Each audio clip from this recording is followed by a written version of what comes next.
Good morning, Ken Wall. How are you today? Yo, what up, bro? It's I'm good. morning by you?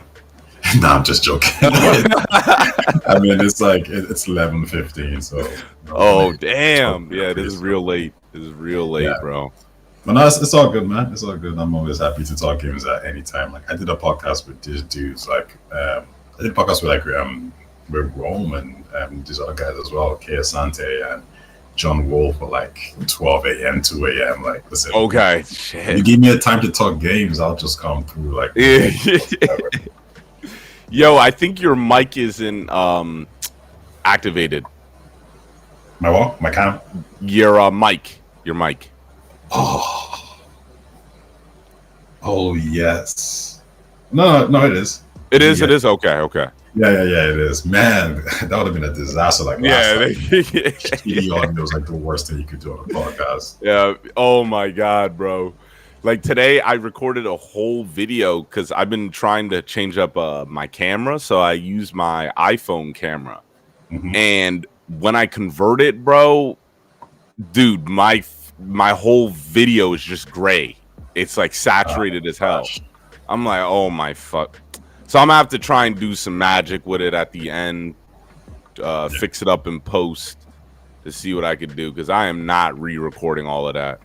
yeah, no, I get you. But yo, listen, well done on the Candid with Ken Wall, man. I enjoyed Thanks, that shit. man. It was really Thanks, good. bro. Thank you. I appreciate it, bro. Because I'm trying something new. No, like I was proper like I was listening. I just kept listening. I just kept going through it. The only problem was like every time you said a new comment, I wanted to comment, right? And Oh, you okay, wanted to okay. comment. So I'm like, okay, am I gonna drop like 7 posts now? Like what's gonna Yeah. happen? I'm just gonna keep editing this. I But I no, gotta definitely set up a live stream as well. Like I feel like some episodes should be pre-recorded and then some should be yeah, definitely live. yeah, no, for sure. I have my PC. I just don't have my table or my monitor yet, so I have to use the Yeah. live to be set up. Okay. No cameras, no lights, no nothing. I've kind of just rejigged the room, but it's all a mess till the desk comes along. It got caught in customs for some reason, so I just canceled it. I'm just gonna order from like a local spot. It's Okay. gonna be more pricey, but like I should get it in Yeah. maybe a In a week or reasonable something. time. So What monitor? What's the specs? I haven't decided on that one yet. Okay. My friend got one called something Q. I can't remember the name of it. But like he says, like it's I think it's 4K or 4K, Oh, nice. and it's a wide one. But I'm finding it hard to find a wide monitor that has 4K and all the nice fancy business. Like as soon the wider you go, the harder it is. So Oh, okay. Okay. And more expensive, I bet. and a lot more expensive. Yeah, holy crap. I'm like, do I really need this? But I got the PC for it. I got the I Mhm. think 4070 I got. But yeah, anyways, expensive stuff. But Yeah, yeah, that's how I am. Like I got a 75 hertz monitor, but my PC is beefy. So like yeah, it definitely beats my monitor. So yeah. Like I I was gonna get something a bit less. My friend was like, I mean, you got the like one of the best PCs around. You might as well, yeah. with visual fidelity about it too. All right. Okay, man, that's There's been a lot, brother. There's been a lot. This has been a good bit, man. You chime in a little bit because I'm traveling tomorrow, so I was kind of like just throwing things together as Yeah, fast as yeah. possible. But in terms of like, I mean, even skipping the news, what we do know is Dragon's Dogma Yes, dropped, sir. Yes, or, sir. and it's doing really, really well. So the previous one has a Metacritic of 73. And when I first, saw it like years ago, I was thinking, okay, it's kind of going to be like a Capcom's take on Skyrim, slash maybe Dark Souls, and it seems like people had some issues with it here and there. They saw the quality, but it wasn't like maybe polished or finished or whatever you want to say. Now the sequel has an 87 on Metacritic, which is a huge jump from its Yeah. predecessor. IGN states, well, IGN was not particularly full of glowing praise. They did enjoy the game, but they said they had some issues. They said this is more of a redo than a sequel. it bolsters the original strengths without addressing its weaknesses.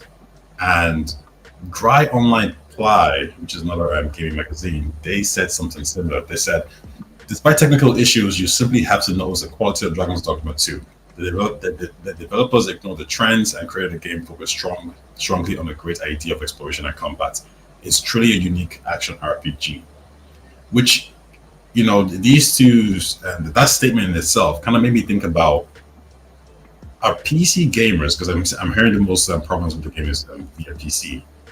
A PC gamer is going to keep getting shafted. I know we spoke about this before, but it was happened with Jedi Survivor, happened with Elden Ring, and now we know GTA is not going to be day one on PC. And now we're seeing Dragon's Dogma 2. People are not too happy about it in terms of the PC quality. Do you see this changing anytime soon, or the PC gamers are just going to have to keep dealing with this bullshit? I think they will. I think we will have to deal with it, because isn't the problem with PC is that there's so many configurations. Yeah, that's one of them. So that, like, compared to a console, every console is the same, no matter what. So that's why I always hear like two things where it's like, oh, it's easy to port games on PC, but no, it's not, because there's so many PC games. I mean, there's so many PCs and there's so many specs that it's hard to really optimize for a PC, because everyone's operating at different levels. There's low end, mid, and then there's high end. So unless there's new technology, maybe artificial intelligence will figure some shit out, I don't think that this issue with PC is going to be solved. Yeah, because essentially it's three SKUs. It's the PlayStation version, the Xbox version, and the PC version. And I think what makes it worse for PC in particular is you just have to know your audience. So of course, a game like Baldur's Gate 3 is going to run well on PC, because that is the prime. That's where that audience is. You got to make it great for them. Even when one of the developers at Rockstar, he said it straight up. He said, listen, the reason why is because most of the audience is on PlayStation. So that is the lead platform. So that's what's going to be good. And then you're going to start to kind of, port it to other systems. And that's just what it is. So it's not really malicious. I don't think it's lazy. It's just resources, really. Yeah. But at some point, the way as the PC community grows, PC gaming grows, and I was like, people like Xbox players start to move towards PC, because that is the best place to play Xbox games, man. As soon as like this 4070 opens up, I'm doing Starfield straight away. I'm getting 60 frames, 120, whatever the hell it is. It looks so good. Like 30 frames, like what a joke, And I made this joke to Rome on countless times. I'm always saying, the PS5 Pro is the best place to play Xbox games. He hates the shit, but it's the truth. It's the truth. It's the truth, bro. This Xbox console, I'm looking at it thinking, man, like you actually suck, bro. Like you actually suck. I'm like, yo, this gen is trash. Like I've done nothing. Like, would you say it's better than the Xbox One, or is it kind of neck and neck? I feel like with the Xbox One though, you still had like what is it? You had like your Tomb Raider, wasn't it? You had your Titanfall, you had your Rise, Son of Rome. You had some of these games still. I think the issue was it was 720p some of these games, and then towards maybe halfway through the gen, you stop seeing exclusives or whatever, right? But even the Xbox One gen, like think about it, you still got Gears of War, right? Halo 5. Halo as well. That was whack, but yeah, and I feel like this one for me in particular it's just baffling to me that I was so wrong, because I honestly thought this gen Xbox will either match Sony, if not, if it's a really really good gen, they could overtake them a little bit, or they'll just be slightly behind them. But this is already like nearly 3-1. Like this is worse than the last gen. How's that possible? Yeah, I thought going into it they were going to get a little bit better, but I knew right away from Sony's second conference, not the first one where they revealed the PlayStation 5, but the second one when the pre-orders came up, when they already came out with God of War, they had Spider-Man. I think they released some other games in that conference. It was like, God damn, they just came out of the jump. And then Halo Infinite was revealed, and it wasn't Infinite supposed to be for the Xbox One, and then they delayed it, and they were like, nah, this is gonna be for the Xbox Series X. I may be confusing that, but anyways, yeah, that when they shit the bed with Infinite, I was done. That was the nail in the coffin for me. I was like, this is gonna be the same story with Xbox One. Like Xbox One that shit really disappointed me, bro. Because I was such a big Xbox guy going into the Xbox One. Yeah, no, I feel you. I didn't purchase it, and I think the tell signs were there. When they showed off the showcase with no gameplay, just all trailers. That was one sign. The next sign was, I think the biggest sign was Halo. I don't know how you drop that. That's a big IP. Like if you drop in that, then you drop in many things everywhere else. Right? So like I can't imagine Nintendo dropping a Zelda game. Like just being crap. You can't let that happen, bro. You just can't. Like that's Disney fumbling Mickey Mouse. Yeah. Like you can't have that. Exactly. Insane things, man. But are you gonna get Dragon's Dogma? So I considered it, but I still have to play Baldur's Gate 3. Okay. So, and if between Dragon's Dogma and Baldur's Gate 3, I'm not saying like I probably won't prefer Dragon's Dogma or not. I just feel Baldur's Gate 3 is, it's the game of the year. It was an amazing game. One of my friends, he played it for like 2 hours and he didn't really get into it, so he just dropped it. This was last year when it came out on PS5, and now I see him on Discord. I know he's playing the game, so I message him like, "Yo, you playing the game, man?" He didn't respond. 2 days later, I message him again like, "Yo, you playing the game?" And then he responds is like, "Yeah, it's fucking great. Like it's a fucking great game. I fucking love it." So yeah, the game has won him over. So yeah, I'll be playing Baldur's Gate 3 first, and then eventually I'll get to Dragon's Dogma. How about you? You looking to buy this game? So this is live. I think I'm gonna buy it. No, I'm not. I think I'm gonna buy it. I'm gonna buy it right after this.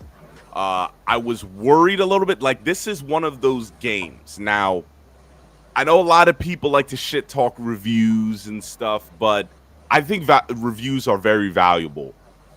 In certain circumstances.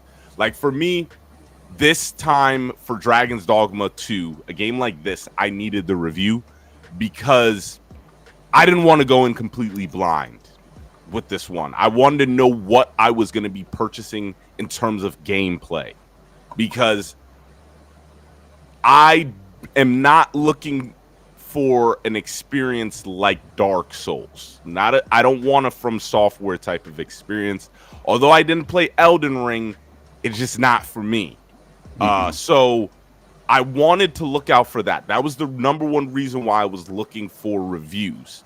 So the reviews did give me some red flags that I may not like, but the reviews definitely showed me, it definitely assured me that this is my way of thinking of why I was pulled with this game. That they assured that. I was like, they said it's a lot of action. Like it's an action RPG. A lot of it's going to be fighting. And for me, I play a lot of open world games that are, I would say, comfort food. Like I'm talking about like the Spider-Mans, the Ubisoft games. Yeah. And don't get me wrong, I like those games, but it's now time for open world games to evolve, where I do like a little bit of hand holding, but it still shouldn't be markers everywhere. They're giving you directions, not all that. It should still feel more dynamic. And I think Dragon's Dogma 2 is going to fulfill that. Now, they did say, and I think I watched at least three reviews, and all three of them did say that the quests are very open-ended to the point where you can get lost. And they were saying that it felt like the design should have been improved in that point, in that instance, because they were saying like you could just get lost for a little bit and then you'd have to come back to town and then figure it back out. But they said it's satisfying. It's still very satisfying when it happens. And once you figure it out, you'll love the game. But I'm going in for it. I love how the game looks, especially when it comes to the big boss battles. I've never seen a game that looks like there's a lot of crafted scenes that you would normally see in an open world game.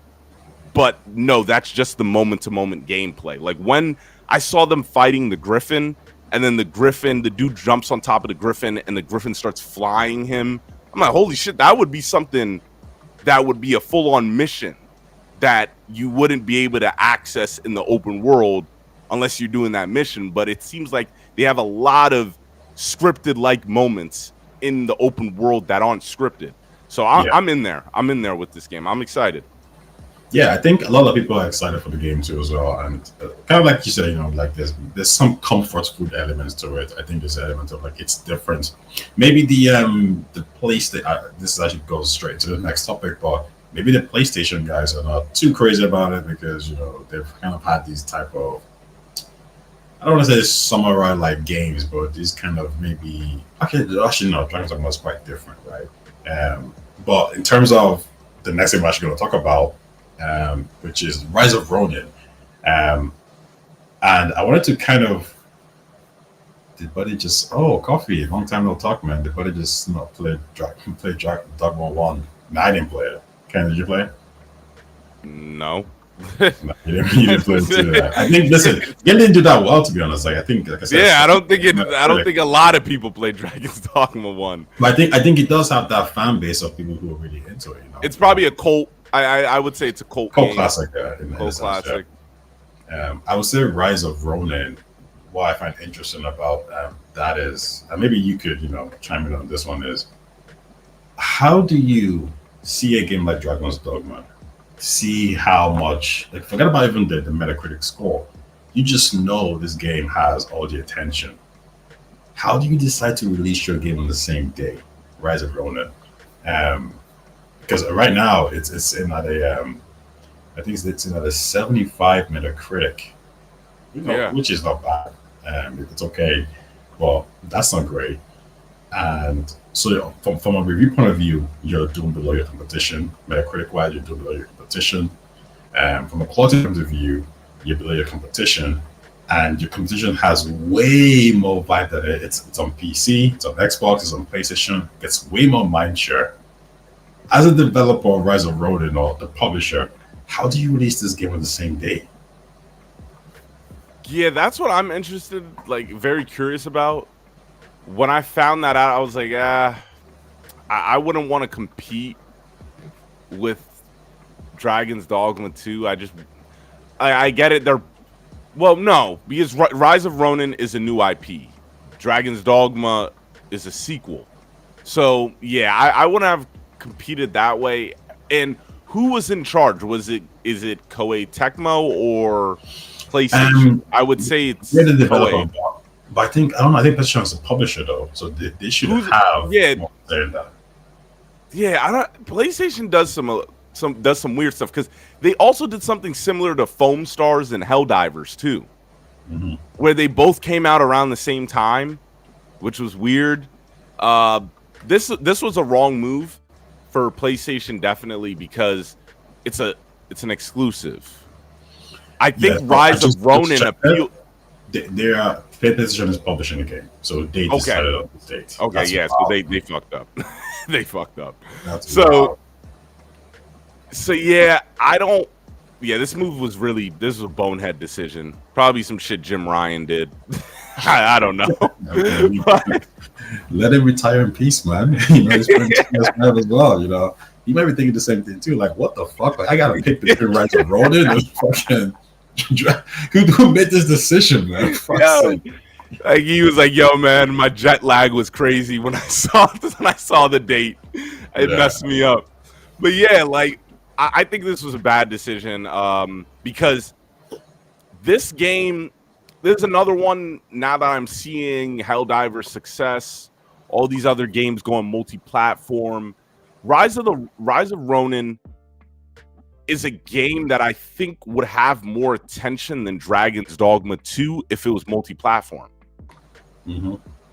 Going into it, I think it would, because it appeals to a lot of people. Do you know what? Yeah, to double off your point, this was actually the point I was trying to say earlier, that PlayStation already kind of has a Japanese kind of samurai game, right? You know, Ghost of Tsushima. Xbox really doesn't. I don't think the PC really does either. So this would have actually filled that niche for those two platforms. But instead, it's on a platform that already has games that are quite similar to this. In fact, when honestly, like, not to sound disrespectful, but when I saw this game, I thought this was a cheaper version of Ghost of Tsushima. I agree.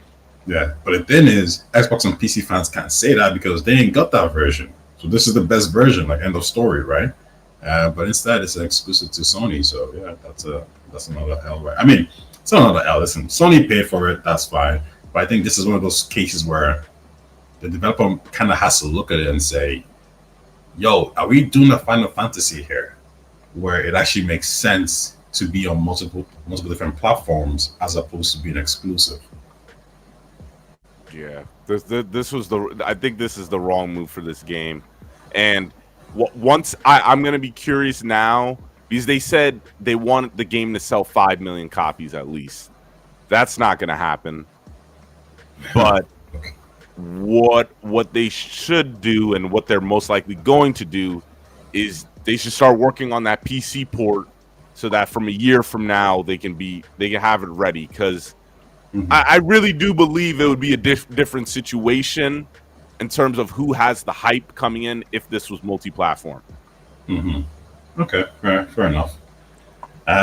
Let's push on to some interesting news from EA with Battlefield. So, Insider Gaming has learned that the next Battlefield title is taking somewhat of a back to its roots approach, with the likes of a 64-player matches, the return of its 4-class system, and overall to its destruction systems.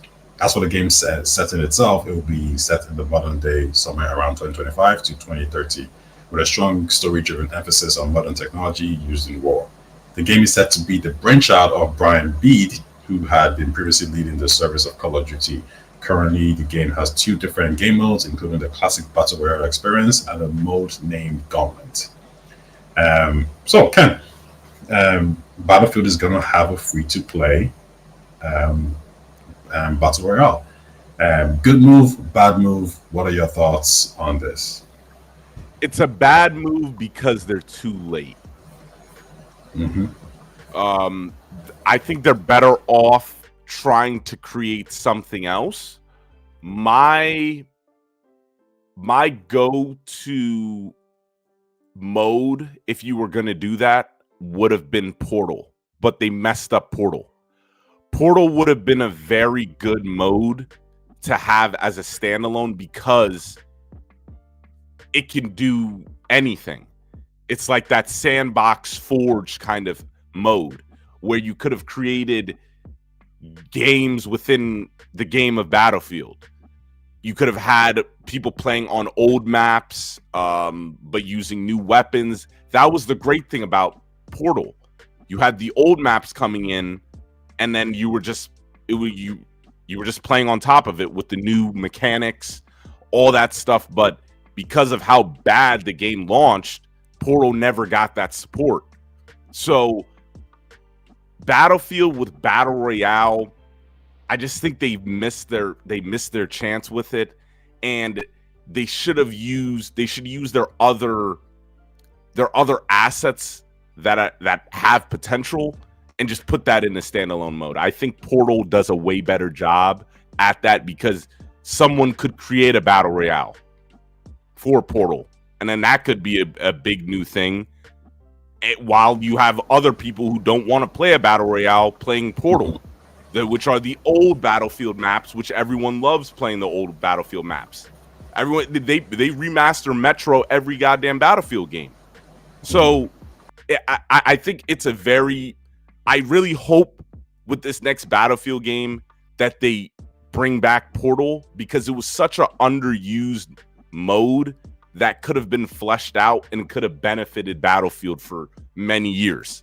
Like, that could have just been a standalone free-to-play thing that people who aren't familiar with Battlefield get into. And also, Battlefield needs to figure out a new way to make it more individualized, for so to speak. Call of Duty, you could carry your team in Call of Duty. Battlefield, you can't carry. People don't really care about winning in Battlefield. Most matches, if you ask most people in Battlefield their best matches, do you remember winning? They probably don't. The best matches you probably lost. So they got to focus on that. If you're gonna give a standalone mode to people, I think you should give more leeway to the fans that are not familiar with Battlefield. This shouldn't be so heavily catered to Battlefield fans, which I guess a battle royale inherently is. But I don't think it's the right move. Okay.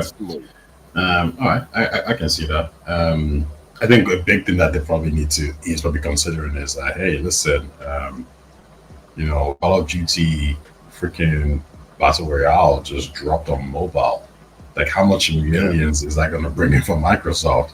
Like, we need to kind of establish our own Battle Royale mode and then get that shit onto mobile as well real quick before they take over again. So yeah, am I looking forward to it? I don't really care too much about Battle Royale modes, to be honest. But I know some casual people are going to be into it, right? So whatever. If it doesn't detract too much from resources and making a game great, then I'm all for it. Yeah, I'm cool. Okay. So next one, Larian Studios. So Insider Gaming reports that Sven Vink took the stage at the Game Developers Conference in San Francisco today to make a shock announcement. He explained that Larian will be moving away from Dungeons and Dragons entirely and won't be releasing any expansions or major content for Baldur's Gate 3. And Baldur's Gate 4 is absolutely not happening. Now, Wizards of the Coast. Wizards of the Coast. I know there's been some controversy with their fan base. I think they were trying to change some monetization like systems and some rules to kind of make them, get a lot more cash. I watched a video on this some time ago, and the community weren't too happy about it, especially because they felt like they were, trying to take money from them. Swen 7. I just say 7. Swen. My bad, Swen. I know, people mentioned that, like, at the Game Awards, he took a shot at them. He mentioned how, hey, some of my coworkers, people I worked with, they don't have jobs anymore. And the argument is, that company made a lot of money, especially a lot of money off Baldur's Gate. They got 80 million off, Larian for making that game. And they still let go of all these people because, they're trying to, be very tight on with the cash. They're trying to be, they're just going straight for the profits. They're a big corporation, right? So this has happened, and I remember the first thing that came to my mind is, this is why you rock with your own IPs, because now, like, you spent 7 years developing this IP, and you made it into something special, more than you've made it more recognizable, and now what's happened is the actual owners, you don't agree with them, now you're gone. You're gone, they're gone. They're probably going to go look for someone else, probably, to try to make Baldur's Gate 4, potentially. And that's it. So, I probably want to say it sucks, but part of me is like, well, that means we get Divinity Original Sin 3. Yeah. which I'm all for anyway. But yeah, this goes back to the argument me and Romo having where he was like, no, no, no, IPs like Star Wars is good. I'm like, you don't understand. Like, you don't if you don't own What? it, He was arguing for IPs? I mean, license? yeah, I was like, if you don't own it, if you don't own it, you don't control it. Like at some They're mad expensive. Like the game budget skyrockets. exactly, But anyways, what are your thoughts on this? You wanna share something? Yeah, not much to say. It's a good move on their part to just leave the game as it is. Don't be adding expansions. Don't add more work than you need to be because it's not your own IP. And now just create your own IP. Unfortunately, like this is so. I'm assuming there was a Baldur's Gate 1, 2, and there's a 1 and 2, and now there's this one. Yeah. So they were in a license agreement with Wizards of the Coast for that long? With 1 and 2? No. So BioWare made 1 and 2. Oh, okay. And Okay. which kind of goes back to the point. You make a game, you grow it or whatever, but you don't own it, so you're gone. As soon as you're gone, like you don't retain an IP. We're seeing Remedy finally get back control, which is great, right? And in this situation, BioWare made 1 and 2, and Larian jumped in to make 3. So for 4, like I don't think we're gonna get 4 anytime soon, anyway. Unless the Wizards or whatever decide to just find some, budget cheap studio, to make a crappy version, just like the IP. But I don't think they're gonna. I can see them probably trying to beg Larian, like, come on, guys, like, don't be stupid. Like, we can all make more money off these freaking these dumbass consumers. Like, come on, like, let's not troll here, guys. Like, you want to make your Baldur's Gate 4, but thing is, I never felt Larian had to make Baldur's Gate 3 in the first place. I've always maintained that they had a following after Divinity Original Sin 2. Everyone's eyes was on them, and if they went into early access on Divinity Original Sin 3, they still would have sold millions at the very start because people were there for that name. And anyone who tries to tell me, no, everyone was there for Baldur's Gate IP. Well, how much did the first one sell? Like 3 million. How much did the second one sell? Like 4 million. Like no one's there for that. Dude, Divinity sold 7.5 million. That's crazy.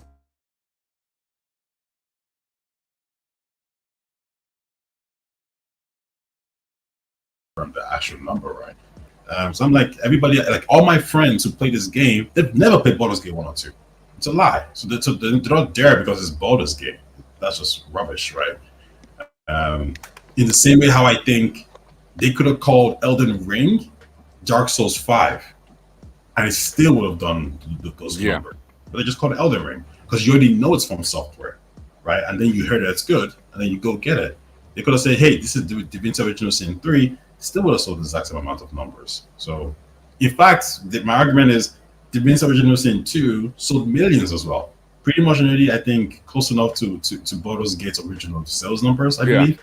So it's already kind of close enough in terms of like IP in terms of IP recognition, right? So, and one thing about these kind of gamers is they're not fanboys, right? They ain't looking at it saying, well, I just want to rock with it. Yeah. Sorry, they look at it saying, yo, I just want to rock with my brand. So if it's Baldur's Gate, I'm gonna rock with Baldur's Gate, and every other CRPG, fuck them. They don't think like that. They want to play all the freaking CRPG games. You know what I mean? But yo, the Dom from Games Point Blank, long time no talk, man. It's been a while. He says it seems that's why publishers are getting out of these licensed IPs. Yeah, you're right. It's expensive. It don't make right. sense. What now? When do you think it's the right move to do a licensed IP? Now, because before I let you answer that, I do think it was a good job in terms of the timing of when Insomniac did it. Because before Insomniac, they weren't selling that much. Like, yeah, they had like Ratchet and Clank people liked Ratchet and Clank. There are other games like Resistance. It was always I always felt like their games reached a certain point in terms of fans. Like it never broke records until Spider-Man. Yeah. No, you're right. Okay. What I would say is, I think if you have first of all, if you're a publisher, I think you could have a couple in your portfolio. I think that's fine. Maybe one or two. Don't go crazy with it, like having three, Yeah. 4, 5, 6, whatever. One is okay. That's number one. Two, I think if you're a small developer, it can really help you in terms of recognition. You get this. That's what I was thinking. Yeah, the experience, all that kind of stuff. Everyone kind of knows your name now because you made like a great game with a licensed IP. So yeah, I get it from that point of view. I'm not even entirely against it at all. It's just it needs to be a smart play, and it just needs to make sense. How about you? Same thing? Yeah, same thing. Like I really like the move with IO Interactive and MGM with this James Bond game because I think they own actually, yeah, Hitman. I think they own Hitman. Yeah, they actually own the video game Yeah. right to Hitman. So like, well done to them for being smart about it. Yeah, Square Enix. I mean, hey, they did it. They did it. They gave them the right, so they were like, all right, fuck it, fuck off. We'll let Square you. Enix was like just disavowing itself from anything Western. Yeah. All these studios, all this Western Yeah. stuff. Like, out of here. I'm just gonna do Final Fantasy. So I think this James Bond game is going to do wonders for them because a lot of people liked Hitman, but mainstream wise, I don't think it cracked that. But I think with James Bond now, because he's such a recognizable character, Yeah. it's going to be like, oh, they're making it, and then it's like, who is IO Interactive? And then it unlocks their vault to so many people. The vault. Yeah. All the Even Hitman. better, like because the game is gonna be similar to Hitman to some extent, right? Yeah. So Yeah. they don't need to do anything crazy. It's not like going from Bungie making Halo to them making a live service game in Destiny where things can just fall apart very easily. Exactly. This is in the wheelhouse. So yeah, I expect this game to be actually good. I expect IO to do a great job. So yeah, that's one of the news of the day. Let's move on to a quick hit, which is Assassin's Creed Jade mobile game has been delayed. In an updated report from Reuters, Assassin's Creed Jade is possibly delayed to 2025 following a shakeup at Tencent. Reuters anonymous source claims that Tencent has redeployed hundreds of people from the team developing Assassin's Creed Jade. Instead, the devs are now working on a different mobile game called Dreamstar. Okay, so this isn't the shocking news per se because this is the mobile phone version, right? So no one's gonna really lose that much sleep over this. Although I did see the trailer and I thought it looked cool for a mobile phone game. For me, as long as Assassin's Creed Red is still on course to come out at the right time, I'm happy with that. And I think wait, Red is coming out 2024, correct? Yeah, it's actually coming out, and their platform, Infinity. Yes, you're right. Is Cookman, is Star Wars Outlaws coming out 2024 as well? Because I feel like yes. if Jade and Outlaws and Red were all coming out this year, that's going to be a big boost for Ubisoft in their quarters, in their financials. Yeah, as of right now, yes, it's scheduled for 2024. That's a really good year for Ubisoft. Those are big games. Like I know it's a mobile phone game, people might think, oh, whatever. But if it's even free to play, or if they charge a decent price, like the mobile market is huge. So I think they might have a good chance of getting some major profits. Now, listen, I want them to, because the outcome is people are gonna get fired, right? Like these Assassin's Creed games come out, people are like, oh, I hate Assassin's Creed, I don't want to play this game, same thing, blah blah blah blah. UB has thousands of employees. These people are going to get cut very fast. Like out of all the publishers that hasn't like dropped any yet, it's UB that's left. And everyone shits on them. Everyone shits on UV, bro. Yeah, like right now, the only reason why they probably haven't dropped is because they probably, I mean, maybe some EU laws here and there, but they probably need all hands on deck, for some of these games, like need a deadline. as soon as that deadline is done, if those numbers don't come in like nice and hot, like looking sexy, it's like, okay, you go, motherfucker. You go. This 1,000, video's gone. you know, damn, yeah, you because UB is way bloated. Like if you look at the numbers, it's insane. Yeah, they have a lot of employees. I always remember that. So next news of the day is Alan Wake. In a new Yeah. financial release, Remedy Entertainment confirmed that Max Payne 1 and 2 remakes are enabled by development budget as Alan Wake 2. And this comes from where did I get this from again? Inside Gaming, yes, correct. So I'm kind of happy about this because I played the previous Max Payne games. I really enjoyed them. I thought they were really good. Funny enough, I think it was Max Payne 2 was like probably the first game where I didn't actually even like play as much as much as watching. Like I just watched my friend because I will go over to his place and he was like, so I just watched him play and I just really got the story into like the combat and stuff like that. Like I was proper doing the streaming stuff. I was just watching him do his thing back there. But yeah, I'm excited for this, especially if they're using similar engines to what they did when in Alan Wake 2. Yeah, I think that's gonna be dope. What are your thoughts? Dude, I am so pumped. Believe it or not, bro, my first Remedy game was Alan Wake 2. Alan Wake. So, yeah, my first one was Max Payne. Last year. Oh, okay. Alan Wake 2. Alan Wake 2 was the first Remedy game I've completed, and I loved it. Like going back and looking at their portfolio, they are some versatile motherfuckers, man. They are versatile as hell. I'm like, Control was like a shooter. It was like a third-person shooter, completely different than Alan Wake 2. And then Alan Wake 1 is completely different than Alan Wake 2 because Alan Wake 2 is a survival horror game. So I'm like, they're able to do so much stuff with their games, and it's relatively cheaper than most games. So this past summer, I played Max Payne 3. I never played the original Max Paynes, but Max Payne 3 is by Rockstar, but it's still built off of the bones of the first two games. And dude, that game is just badass, bro. That game is badass. The bullet time every time it kills me, bro. The bullet time is so sick. I just love it. So I can't wait to see what they're gonna do.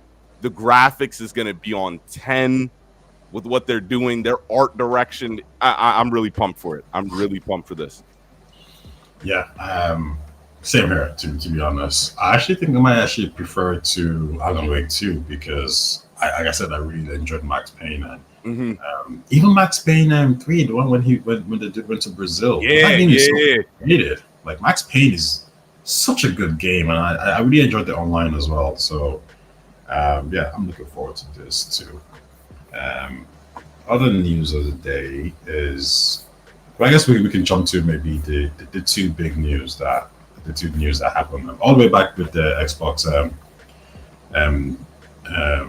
podcasts with Phil Spencer, Matt Booty, and Sarah Bond, where they confirmed that, hey, we're gonna be dropping games on PlayStation. It's gonna be Pentiment, Hi-Fi Rush, and Sea of Thieves, and it did. It happened. Pentiment dropped on the Switch. I think it's on PlayStation as well, and Hi-Fi Rush is officially now dropped on PlayStation. So now that these two titles have dropped, three titles, Sea of Thieves as well, what are your thoughts on the reception? What are your thoughts on the future of Xbox games arriving more on rival consoles? Is it going to have an adverse effect? Are you happy with it? Is it a case of, listen, it happened and you didn't even like cause a shift? Everything remains the same. Fire away. Let me know. Sell your Xbox and get a PlayStation. Just sell your Xbox and get a PlayStation. Because last time I checked, Sea of Thieves was the top pre-ordered game on PlayStation. Mm-hmm. You're right. Yeah, money talks. Money talks. They ain't going back. I don't think they're going back. Oh yeah, 100%. You leaving that much money on the table, especially with all those acquisitions that you did. Nah, sell your Xbox, get a PlayStation, or get a PC, because you're gonna be much happier about yourself. Unless you care about that stuff. If you don't care about that stuff, of course, keep it. But if you care about, and I completely get it, if you care about, hey, I have this game that this other fan base doesn't have, then yeah, you gotta, that game's over on that side. On Xbox's side, that game is over. And do you feel like because I've been talking to some Xbox guys about this, and they're really hurt, they're really upset.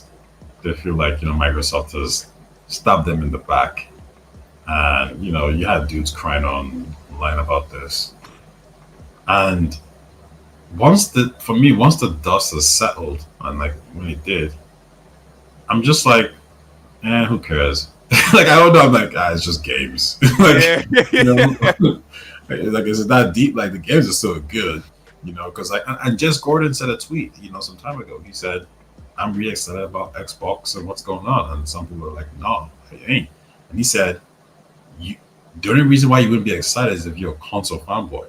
If you're all about exclusives, if you like, you know, you're upset that like, hey, your game is gonna arrive on your platform first, and then maybe a year later go somewhere else.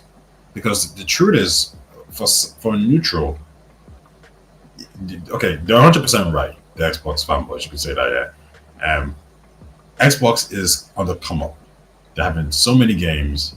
They're dropping many good games on Game Pass. They just got Activision Blizzard. Diablo's gonna drop soon. COD is gonna be dropping there. They are on the come up. All these games that they showed all the way back in 2021, 2019, they're dropping this year and next year. Like, we're seeing gameplay footage. This is the promise that, you know, Phil and the boys told them. And just as they're about to get to that promised land, it's like, oh, y'all motherfuckers thought this was an exclusive? Oh man, like, oh, you thought this was just for you? Nah, we share. Nah, we share everything. Like, we try to get the bag, you know. So I understand the betrayal. I understand the annoyance. I understand what the fuck element of things. So I get it to an extent. But I'm probably just like, yo, if the games are still, you know, timed exclusives like Starfield, Indiana Jones first, there is still some value here. It's just not a great value. that's not just all it is. You know? It's just not that's perfectly. Yeah, you said that perfectly. Like, I think I said it, and I'll still stick by it. I think Xbox's lineup, Xbox's exclusives, are more appetizing to me this year compared to PlayStation. Yeah, no, I would agree with that, to be honest. I do think PlayStation is doing good, but yeah, no, you're right. Yeah, there's a lot of value to that. Like, Hellblade looks great, Indiana Jones looks great. You know, with the Towerborn, I'm interested Towerborn in as well too. What's the other one? What's the other one? They got another one coming out. It's Indiana Jones, and there was another game I thought. Towerborn. There's more, and I'm forgetting right now. But yeah, 2 as well is going to be exclusive as well. Stalker 2 is going to be one as well. Yeah. Well, here's a question for you. If there's going to be more games coming soon, and Xbox is going to have to, you know, announce like, hey, listen, we're going to drop more games on PlayStation or whatever it is. When do you think will be the best time for them to announce, or for them to say, hey, listen, we're going to drop more games on our rival platforms? That's a very good question, because I was thinking before the showcase. Within the showcase?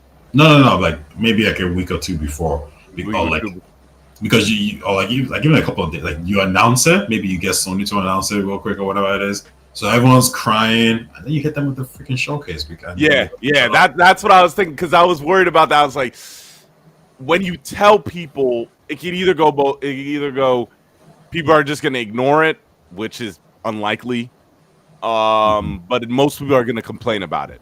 Most people are going to complain about it. They'll So complain. yeah, you're right. Just smooth it over with new games coming in the future. Yeah. Can you imagine like they announce and you're upset, and then they show you like gameplay of Fable, then Yeah. they show you gameplay of like a Vow, like maybe like a 5 minute spam run. All the everyone's games that they vibing. had at the showcase 2 years ago, like Contraband, all those Exactly. games, like bro, it's crazy. I think You curious? I think both showcases this year are going to be really, really good. I think PlayStation both as of them well? are going to be really, yeah. PlayStation has been hiding enough. Naughty Dog has to come out now. They have to come out of the shadows after the failure of Factions, and then Santa Monica's got to come out. Sucker Punch got to come out because they've been skating by with the failures, in my opinion, because they've had some pretty. I would say they had some failures on the same scale as Xbox as Mhm. of recently. Do you know what? When you say like they need to come out, I was thinking about it. I was like, when last did we see these motherfuckers? Yeah, I can't remember the last time they actually showed like this. I mean, Last of Us 2 was the last time. That was 2019, wasn't it? dude. Yeah, that was a state of play. I remember I was in college. That Yo, that's man, that was a 5 years long ago since the time, last bro. we heard from them. Yeah. Game of sequel. Same thing from even the guys who did um the cow not the cowboy Days Gone, Ben. Days Gone. Yeah, that's another studio. Yeah, that's gotta Sony come out. Ben. Yeah, Blue a lot Point. of Blue yeah, Point's Blue Point. got to come back out. all these guys are supposed to be making games. So yeah, I think you're right. Sony does have the opportunity to probably like show up. And listen, and we know they've been cleaning house, right? They've got rid of Deviation Games and some of those Yeah. some of the studios. And the ones that are left over are clearly the ones that are like, okay, fine, like full steam ahead, like you're good to go. I'm sure Deviation had showed Sony something like, hey, this is what we have. Put it in the showcase. And Sony's like, we ain't showing that shit. Like, get the fuck out of here. And Also, everyone knows- did you hear about Deviation? yeah, the full cancellation. I wasn't surprised because remember the rumors like the head left some time ago. Yeah, And I think if the head leaves, it's game over. Like even with EA, like they lost the Call of the studio got closed down. The studio they had. goddamn, not cliffhanger. Yeah, I know what you're talking about. Yeah, they got closed down, and the reason for me is like you get closed down because I think as soon as your leader leaves, it's over. Because the reason why that studio existed is because that person was an important person, and now that he's gone, it's like, well, who's gonna lead the game? Like, you amateurs ain't leading the game or whatever it is, right? Yo, and what's crazy too, I didn't even know this because I was watching Colin Moriarty. He was saying that a bunch of them are working for Sony on a different project. The leader, Sony included fully. Sony just like the leader, the dude who was the co-founder of the studio who first announced that was left. Yeah, Sony hired him and a bunch of people. The guy from Deviation left and is working with Sony on a different project. Yeah. Jason, I forget his last name, but I think his first name is Jason. Yeah. That's I don't know how to explain that. Yeah, I think it's kind of foul. Couldn't they have just like canceled Deviation's game and just make them work? I don't know. Yeah. Okay. Yeah. I don't know, man. That's kind of. I feel like it's. I don't know. He kind of set up his people, bro. That team kind of got done dirty. Everybody got done dirty. If you were not at the top. Conspiracy now, man. They do sacrifice to his team. Yeah. Okay. Yeah, listen, that's all the news I had. If you have anything else you want to talk about before we head off? Yeah, I do actually. I wasn't gonna bring this up because I'm tired of the chatter, but I just want to hear your opinions on it. Mm-hmm. Have you heard about this Sweet Baby Inc. shit? I knew that was gonna come up. Sweet Baby, I've heard of it. Yeah. Yo, man. What do you think about it? I think it's, of course, people overreacting, but well, what do you think? I think Sweet Baby Inc. It's almost like the face of people's complaints of years of um, media bad storytelling, and really it goes like even the government's trying to tell them what to do. With the whole COVID thing, um, it's almost like a pushback, like a rejection. Like we will not do this. Like we don't want your crap. Yeah, Don't tell us what to do. And any type of company or entity, person who they perceive as trying to tell them how to live their lives or whatever it is, they're gonna get attacked. And Sweet Baby Inc. is the boogeyman of the gaming industry, and I think it's wrong. So I don't. I looked into some guy messaged me. Was like, "Yo, talk about Sweet Baby Inc." And I looked into it. I didn't feel there was enough there to really speak on these things. For me, when I look at these, whatever bad writing in games or whatever you want to call it, I don't think Sweet Baby Inc. per se. I think that the buck still stops with the writers, with the director. And if somebody's forcing the director, like, can you go to Neil Druckmann? Okay, I'll give you an example. Everything in The Last of Us 2 is not a Sweet Baby Inc. problem. Neil Druckmann is not being bullied or harassed by these random people online to do this or do that. When I played Last of Us 2, I'm like, no, he wants to write this story. Now, it might be a bad story, good story, whatever, that doesn't matter. But I feel he wants to write the story. I feel a lot of these characters are in it because these directors want to do it. So I don't think this is a Sweet Baby Inc. issue.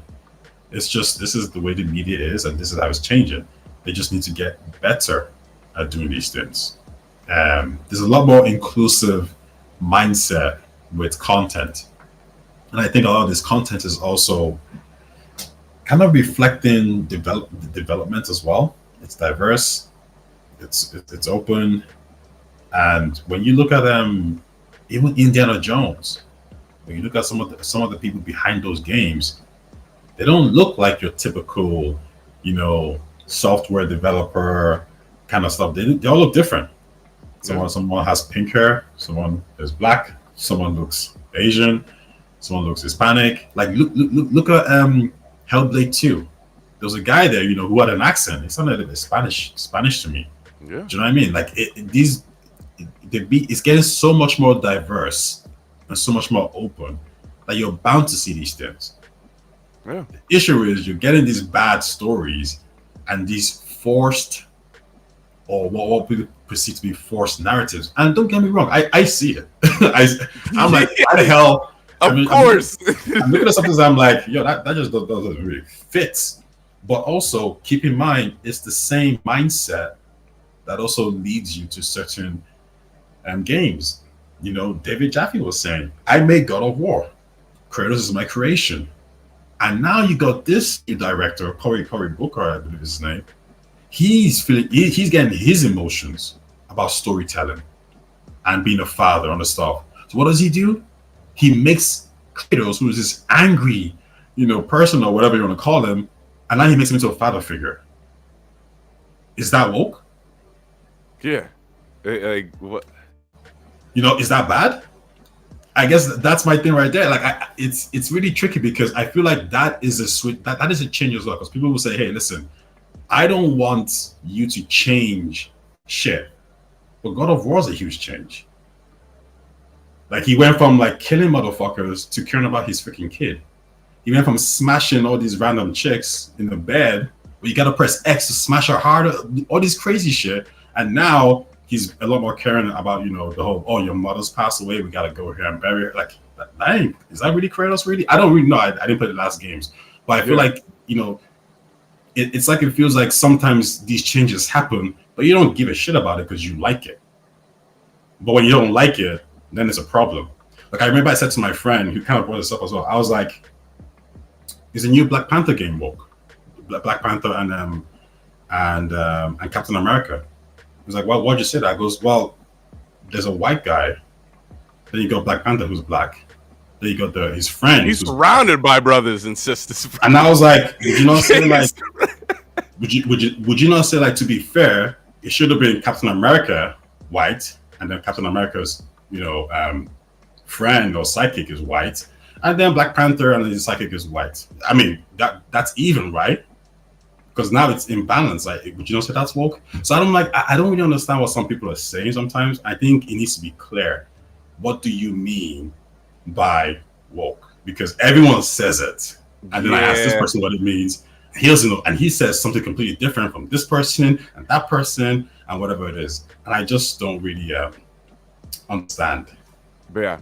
Like, to me, it, like, well, Kobe said, go I was ahead. just about to read that. It was like forced diversity and inclusion is destroying great stories.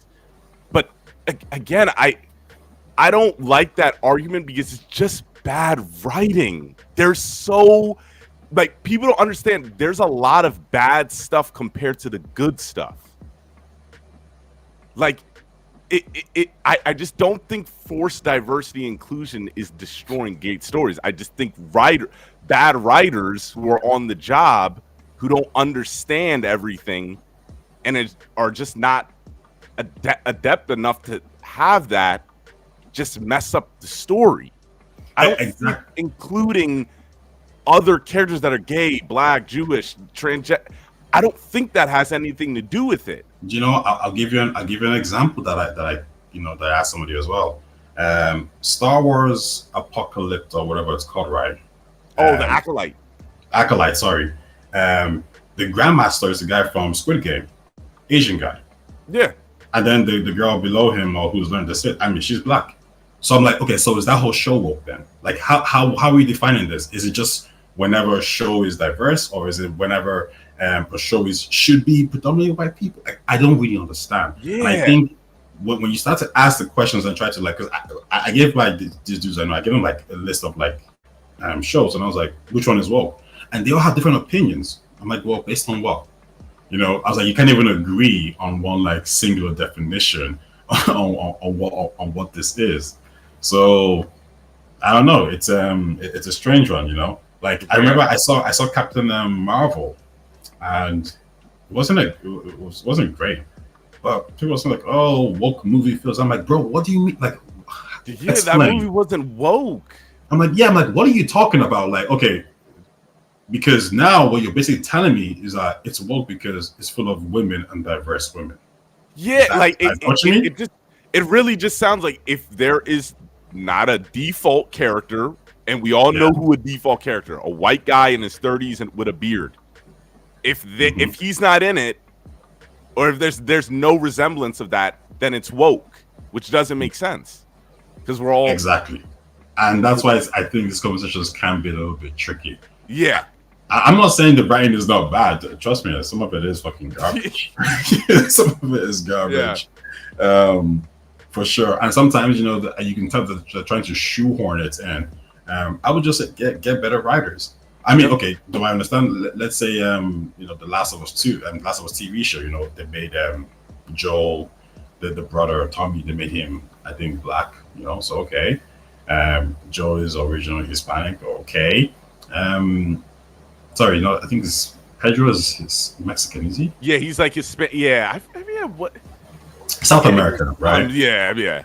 So I'm just like, I don't know, is that really so bad? Like, I get it to an extent because, listen, if you tell me right now that, like, hey, the new Geralt of Rivia movie is coming out, yeah, I want him to be default. I want him to look like the games. You tell me Harry Potter's coming out, I want him to look like Harry Potter. I want him to look like default. Like, and maybe now some people are annoyed because you can't have these conversations and say, oh, this game is coming out. Who do we want to be the actor? Because now the actor could be anybody. It could be a woman, it could be a man, it could be someone from the Middle East, someone from Africa, someone from, you know, Europe or whatever it is. So maybe people feel like, yo, why are you changing shit up? There's some thoughts. I thought the same thing when I saw the cover pic of the Captain America Black Panther. Yeah, you know, Don is kind of, you know, he's saying something similar as well. And I agree. I saw it and I was like, yo, this looks cool, but, you know, I mean, in this game too woke now? Because there's a lot of black people in this game. Yeah, right? yeah, like, you know. But you know, I was like, I think some people were saying like in Spider-Man 2, they didn't like the way um Peter was emasculated, right? They felt like, you know, he's just feels like he needs to be saved. And some of them feel like maybe that's woke as well. I mean, maybe it is, but it could kind of go back to the same thing I said about, you know, David Jaffe and Cory Booker, I think his name was. Whereas, you know, the character was already defined, and then they got all personal and emotional with Kratos and his kid. Like, Yeah. isn't Spider-Man 2 the exact same thing? Isn't it a case of like, you know what, let's not just have him swinging around doing his thing. How about we try to, you know, have him have some feelings and make him a little bit depressed and stressed? Is that coming from a good place? Maybe. It's coming from a bad place of like we want to emasculate men and we want, you know, Miles Morales to the Black Spider-Man to be the cool one. I don't know. I haven't played the game, Yeah. but I would never dismiss the people's complaints because I see something there. I Okay. just don't know how deep Yeah. it is. I don't think it's that deep, but I understand why some people might think it's that deep. Yeah, and like the reason I never, first of all, like that's not my content to talk about it, Mhm. talk about this kind of stuff, and the another reason why I hesitate to talk about it is, unfortunately, this is from my viewpoint. Born in America, raised here, raised with diversity. I grew up with a school, predominantly white school, but it was still diverse. There's black kids, Hispanic Mhm. kids, Asian, whatever. College, it got even more diverse because I went to a city and stuff. So I, unfortunately, it is a deeper issue because it goes into some people's thinking. I do believe that the change of always having that type of character, the white guy being Mhm. in the main role. Now, I just always like to think of it as just sharing. We're sharing the lead role with, now it could be anybody in that lead role, and they just have to be relatable. That's it. It just has to be Yeah. relatable. And I do think that some people, when they keep arguing with this whole Sweet Baby Inc. thing, I think they do have deeper issues that they're going with, that they have to come to terms with, and that's okay. But I like, you do have to operate if you're gonna have a conversation about Sweet Baby Inc. And if you don't like them, you got to come in honest, because it's really not that big of a deal. I believe it's a good thing. It's not like the white guy character is gonna be gone. They're still gonna be creating games that have that protagonist, and I have no problem with that. But Mhm. yeah, You know what? yeah, I'm very like, I think consumers also need to just kind of like be, I mean, like voice your concerns, you know, complain, bitch, shout, scream, do all kind of stuff as well. But also like, you know, vote with your wallet, bro. yeah, You know, if you don't like it, like don't buy it. Because if you don't buy it, then they're gonna change because you're the consumer. You're the yeah. ones who they need to appeal to. Like for example, I read this thing that apparently one of the new Spider-Man movies, like with a female protagonist after Madam Web or whatever that flop, they apparently they fired all the writers, and now they're bringing the writers to kind of be more male centric. You know, and I thought that was like amusing because it's like yo, we tried this shit, you know, to be whatever, you know, maybe more diverse Yeah. or like, you know, have a different approach in terms of, you know, portraying certain characters and, you know, talk about certain topics, and it didn't work out. We didn't sell enough copies. Now we got to go back to what worked, which is, you know, trying to sell sex guys, you know, with comics or whatever it is. And I think that's what it is. You know, let the market speak. If Yeah. you're upset about it, don't buy it, and then all should be okay. Now, in terms of Sweet Baby Inc. trying to cancel people and all that kind of shit, yeah, fuck them. Like, you Yeah, know, and I also, yeah, it was also weird. Like where I give them flack was them trying to like delete delete some of their posts about diversity and stuff. I'm like, well, if you ride for diversity, like that, ride for it. Why are you trying to scrub the evidence? I think so. I get why some people are also upset because I see some of the comments that the CEO says, and some other people are in the company. Yeah, I yeah, need some yeah. toxic, crazy stuff. I'm like, wow, Yeah, dude. Did you see the Black Panther writer? No, I didn't see it. That one's crazy, bro. That chick is Was I she? don't know, it was a little crazy. It was Was crazy. that the one? Oh, the Black Panther. Oh yeah, Black her. Panther Yeah. writer. That one was. I was like, damn, bro. What do you? Yeah, she was saying some wild There's shit. just some That was things crazy. you don't say. But, You just yeah. But the good thing is, like, she's not actually. I think she's not even like an intern level. Like, she's really low on the bottom. Okay.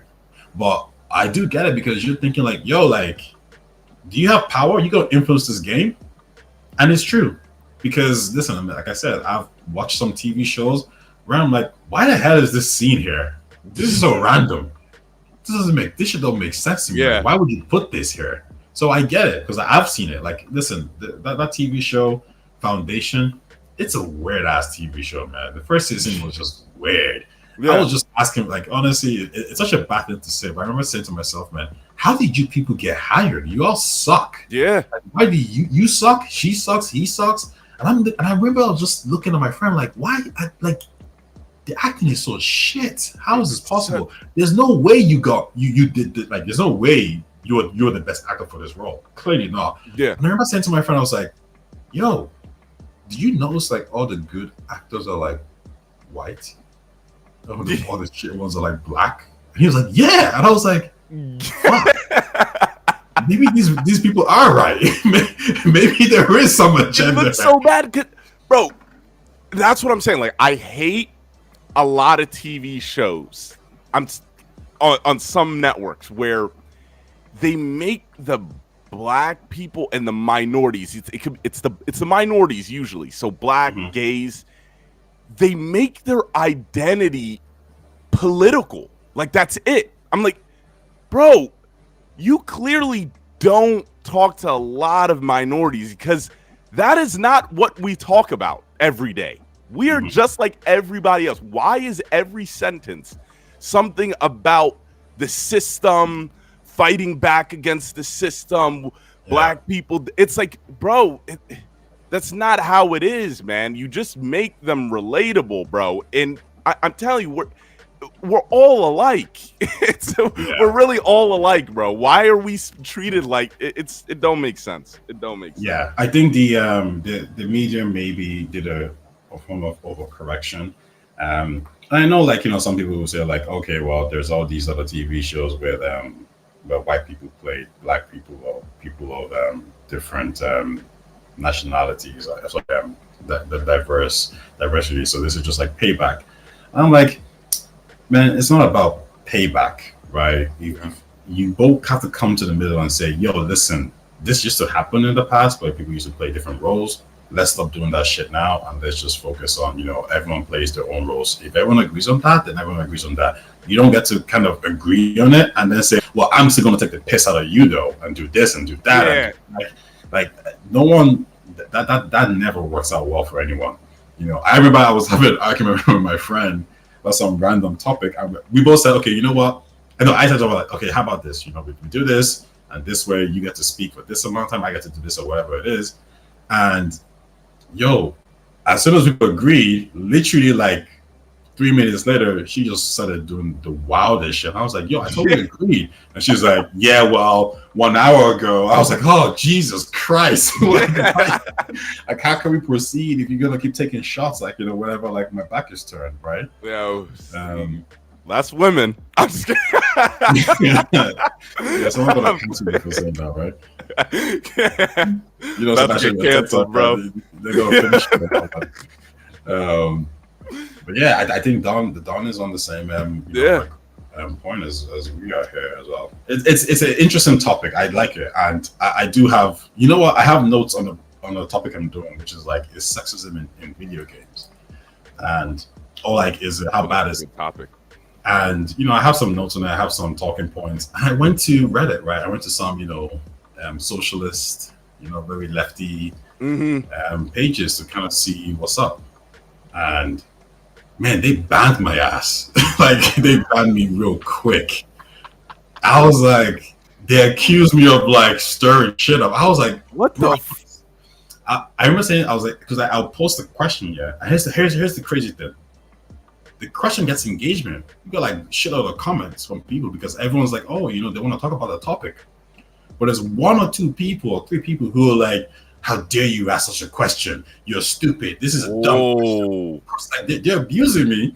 And then when I call them out, the mods come at me. And I'm like, yo, did you not see like what this person, like how this, and then they ban me. And I'm like, but listen, the problem is you can't even delete my post because people are engaging my post and they like my post.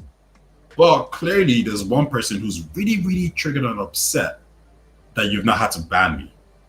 Like what a joke, right? Serious? And even like I remember even talking about like piracy because someone was like, oh, you know, piracy is good because I don't know, there was some socialism stuff and they're like, piracy is good, whatever. And I remember telling them, no, it's not right to steal.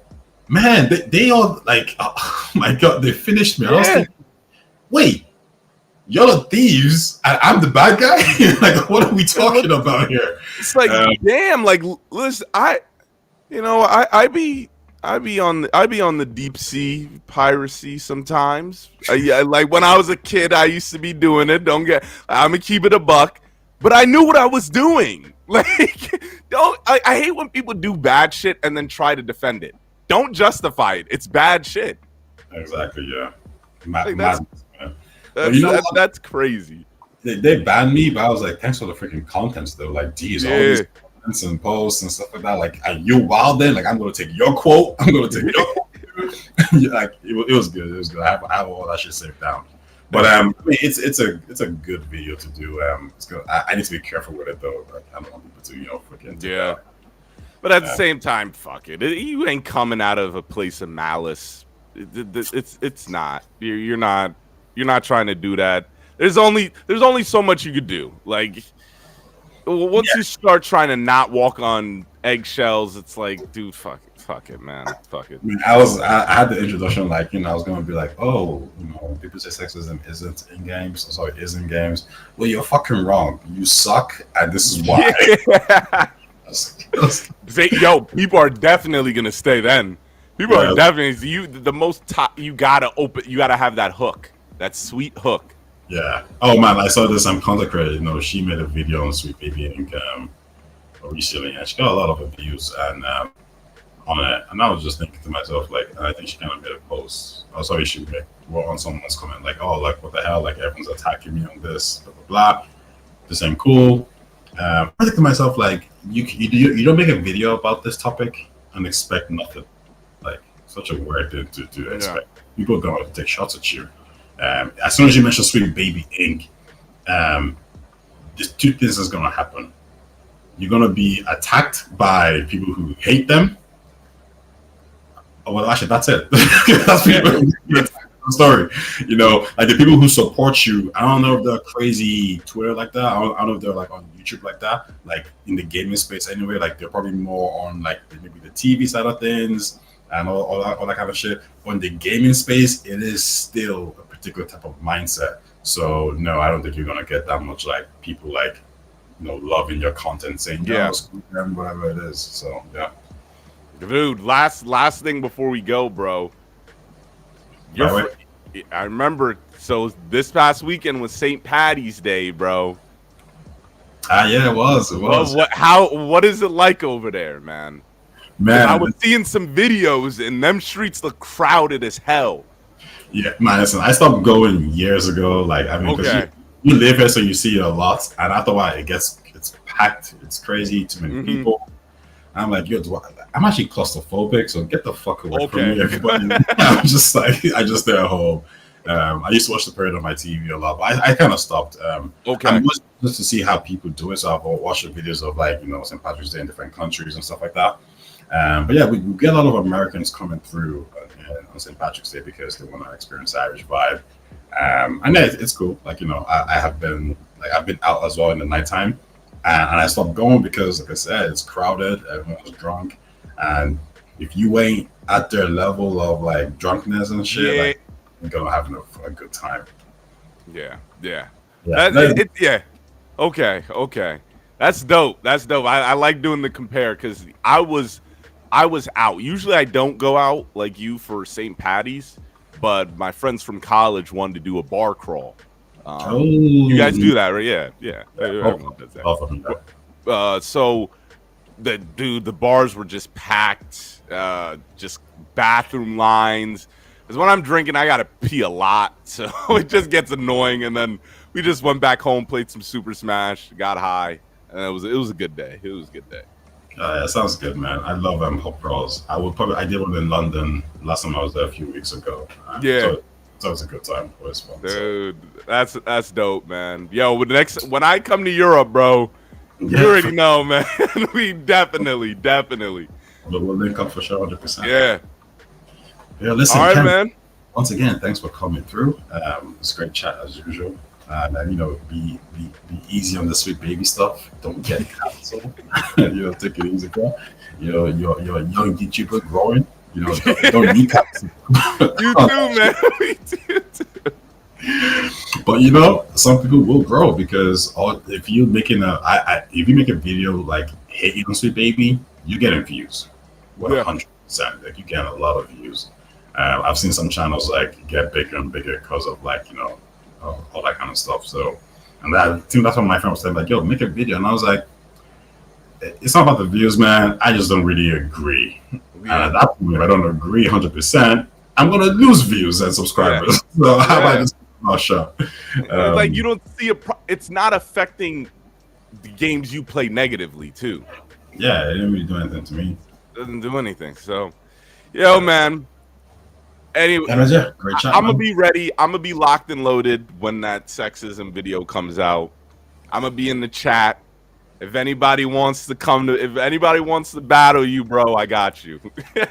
Bro, I'm gonna just activate all my 7 YouTube accounts. Your burners. Just defend myself. Be like, what are you guys talking about? Like, these are your rocks. So, all right, man. Take it easy, brother. All right, ciao, man. Always a pleasure, man.